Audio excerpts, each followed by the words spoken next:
우리를 애워싸고 계신 하나님의 임재를 의식하면서 천천히 깊은 들숨을 쉬십시오. 이제 우리 안에 내주하시는 하나님께서 나를 통해 숨을 쉬시도록 천천히 날숨을 내쉬십시오. 이렇게 천천히 들숨과 날숨을 반복하면서 하나님의 임재 가운데 머무르십시오.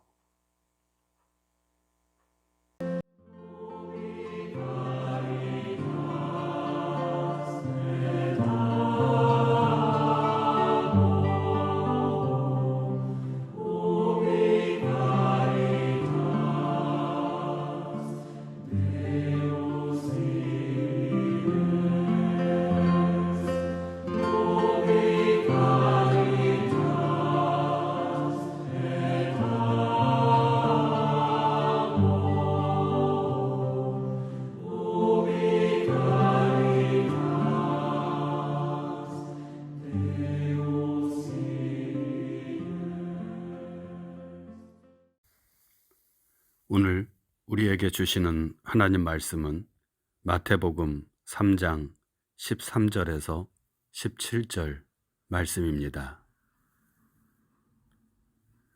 이제 낭독합니다.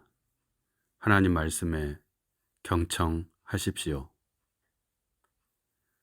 이때 예수께서 갈릴리로부터 요단강에 이르러 요한에게 세례를 받으려 하시니 요한이 말려 이르되 내가 당신에게서 세례를 받아야 할 터인데 당신이 내게로 오시나이까? 예수께서 대답하여 이르시되 이제 허락하라. 우리가 이와 같이 하여 모든 의를 이루는 것이 합당하니라 하시니 이에 요한이 허락하는지라.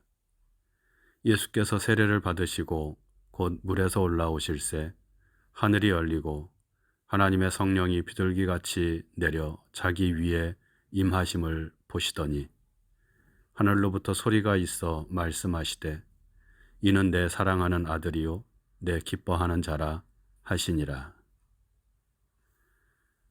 주신 말씀을 잠시 묵상합니다.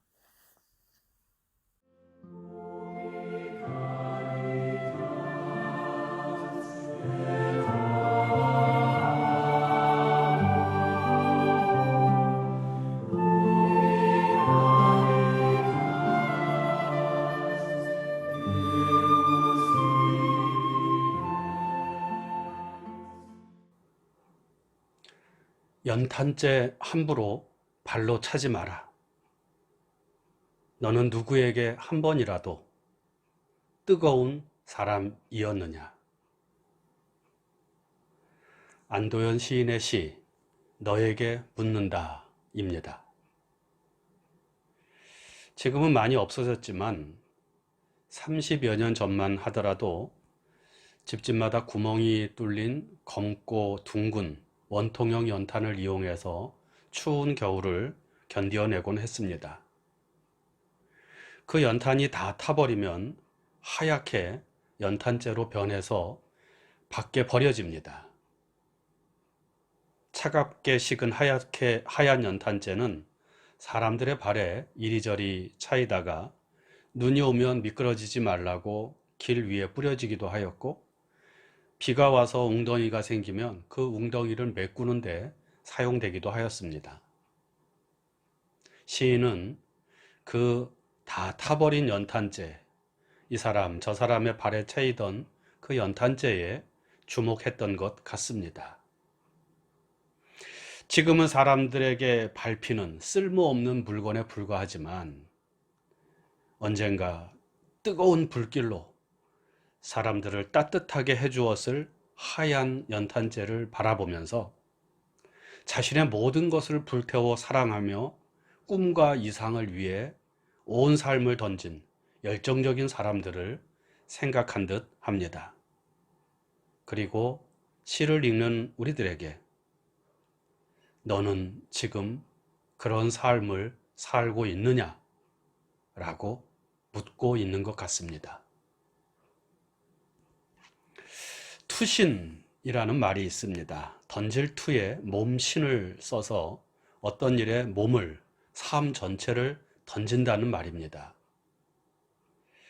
여러분은 무언가에 투신해 본 적이 있습니까?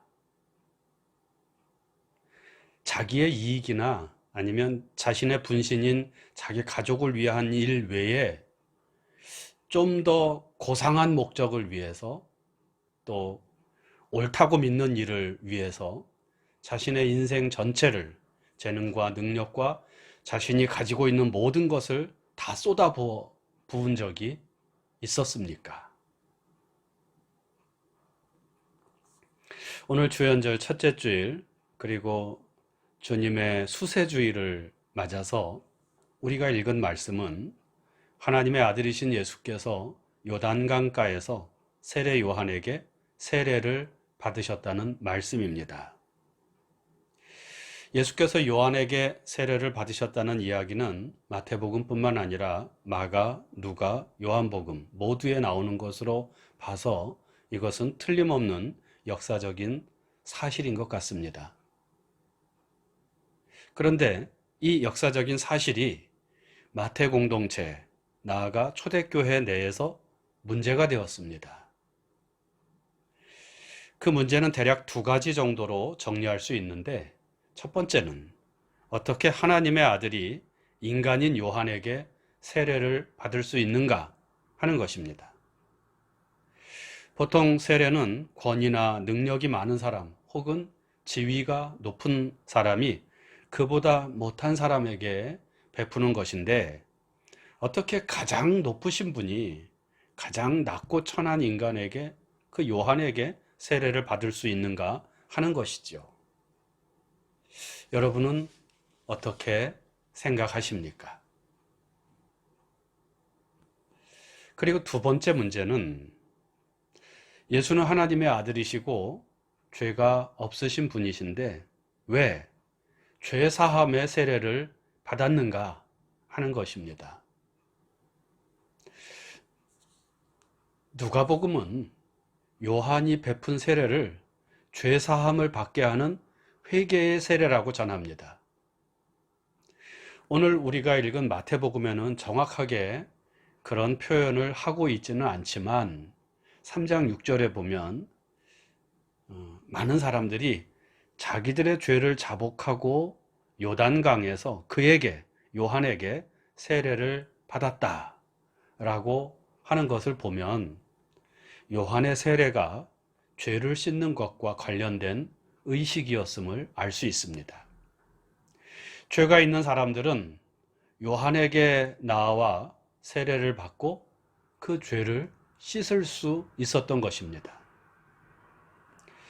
하지만 하나님의 아들이신 예수는 비록 우리와 같은 인간의 몸을 입고 계셨지만 히브리서의 고백대로 죄는 없으신 분이십니다. 이렇게 보면 죄가 없으신 분, 그래서 죄 사함의 세례가 불필요한 분이 왜 그 세례를 받았느냐 하는 것이 문제가 됩니다. 죄 없으신 예수께서 왜 요한에게 죄 사함의 세례를 받으신 것일까요? 오늘날 우리는 믿음으로 이 모든 문제들을 받아들이고 또 별 문제 안 되는 것으로 생각하지만 복음서가 쓰여진 초대교회 당시에는 아주 심각한 문제였고 주님이신 예수 그리스도의 권위가 흔들릴 수 있는 문제였습니다. 하여 마태는 이 문제에 대해 대답을 해야 했는데 오늘 말씀 13절에서 15절 말씀입니다. 이때에 예수께서 갈릴리로부터 요단강에 이르러 세례를 받으려 하시니 요한이 말려 이르되 내가 당신에게서 세례를 받아야 할 터인데 당신이 내게로 오시나이까? 예수께서 대답하여 이르시되 이제 허락하라.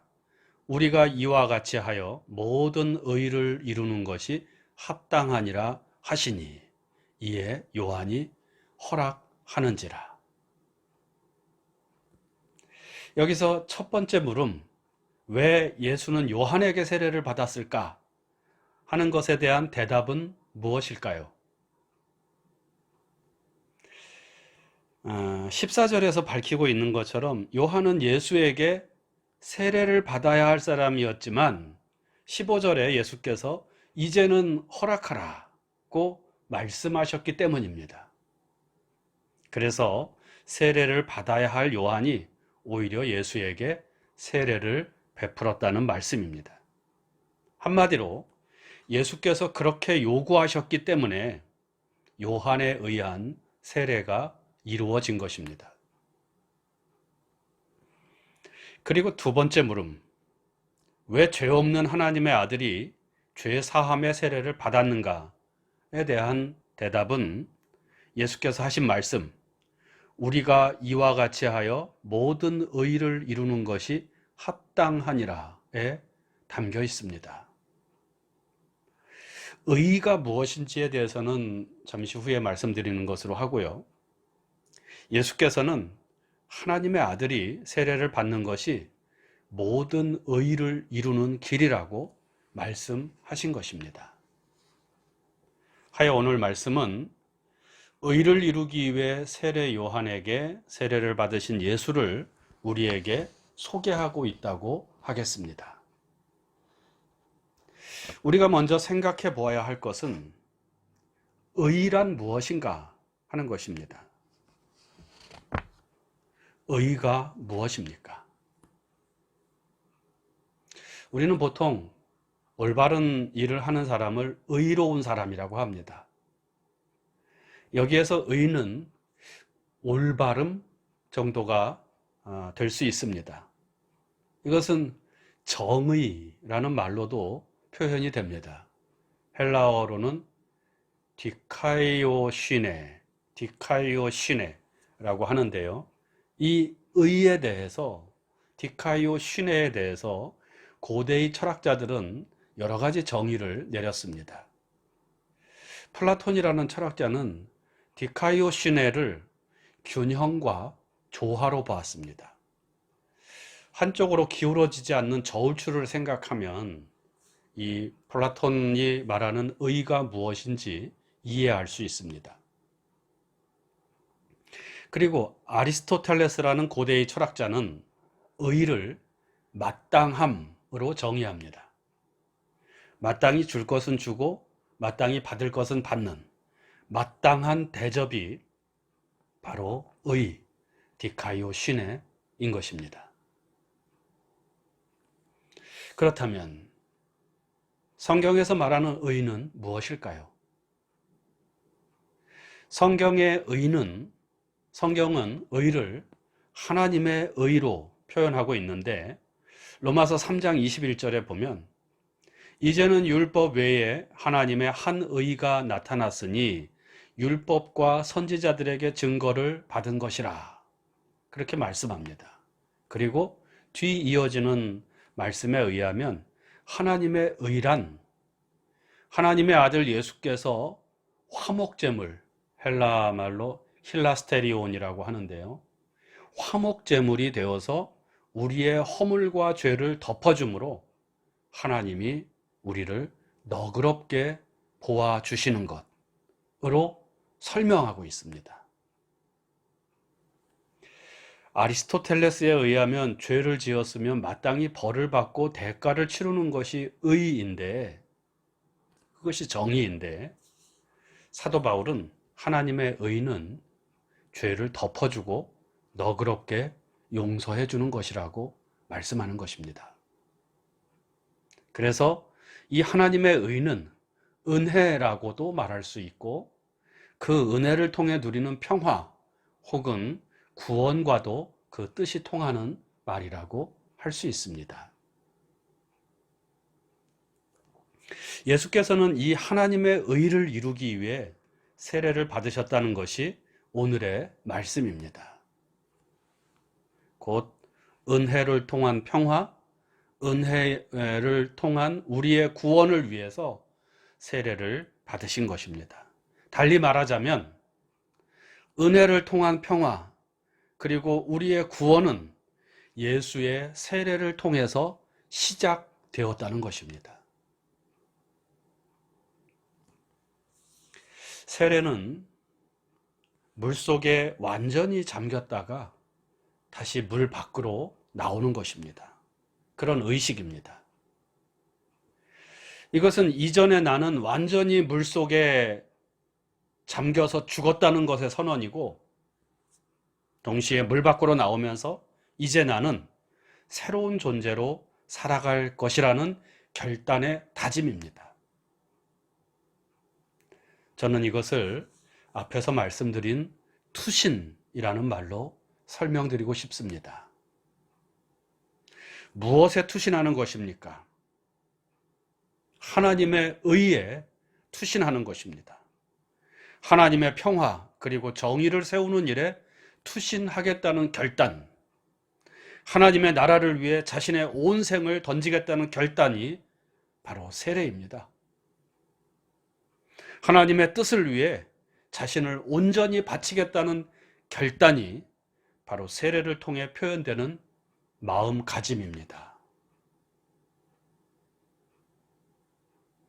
예수께서는 그의 나이 30 즈음이 되었을 때 이 마음의 결심을 가지고 세례 요한에게 세례를 받으신 것입니다. 자신의 온 생을 바쳐서 하나님의 구원을 위해 헌신하겠다는 결단이었고, 죽기까지 하나님의 뜻에 순종하겠다는 결단이었습니다. 자기 스스로를 불태워 하나님의 뜻을 이루겠다는 결심으로 예수께서는 세례 요한에게 세례를 받으신 것입니다. 우리의 주님이신 예수께서는 이 마음을 끝까지 간직하며 사셨습니다. 마지막 십자가 위에서까지도 세례 받을 때의 결단을 저버리지 않으셨습니다. 곧 십자가에 죽기까지 순종하신 것입니다. 그리고 오늘 우리들, 예수의 뒤를 따르고자 하는 우리에게 말씀하십니다.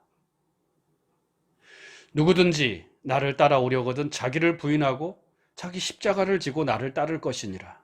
누구든지 제 목숨을 구원하고자 하면 잃을 것이요, 누구든지 나를 위하여 제 목숨을 잃으면 찾으리라. 너희도 하나님의 뜻을 위해 자신을 던져라. 그런 말씀입니다. 너희도 하나님 나라를 위해 자신의 삶을 바쳐라. 그런 말씀입니다. 신앙은 중간지대가 없습니다. 한쪽은 세상에, 한쪽은 주님께 발을 담그는 것은 참신앙이 아닙니다. 반만 믿는 것은 믿음이 아닙니다. 세례를 받으신 주님께서는 오늘 우리에게 온전한 헌신을 요구하십니다. 애매하게 예수를 믿고 따르는 것, 반쪽짜리 신앙은 우리의 마음을 더 힘들게 하고 번뇌를 더하게 합니다. 늘 계산을 해야 하고 하나님 나라와 세상 사이에서 번민하게 만듭니다. 하나님의 의에 온 몸을 담그십시오. 하나님의 뜻을 따라 사는 삶에 자신을 온전히 던져보십시오. 믿음으로 그렇게 하십시오. 주님께서 세례를 받으시고 물에서 올라오실 때 하늘이 열리고 하나님의 성령이 비둘기같이 내려앉으며 하늘로부터 소리가 들렸습니다. 이는 내 사랑하는 아들이요 내 기뻐하는 자라. 하나님은 하나님의 나라와 그의 의를 위해 자기 자신을 온전히 던지고자 하는 예수를 향하여 사랑하는 아들, 기뻐하는 자라고 말씀하셨습니다. 우리도 하나님의 사랑받는 자녀가 되고 기뻐하는 자가 되기를 주님의 이름으로 축원합니다. 묵상합니다. 세례를 받으신 예수를 묵상합시다. 하나님의 의를 위해, 하나님 나라를 위해 자신을 던지신 주님을 묵상하면서 오늘 우리의 삶을 되돌아봅시다. 나는 무엇을 위해 자신을 던지고 있는가? 묵상합니다.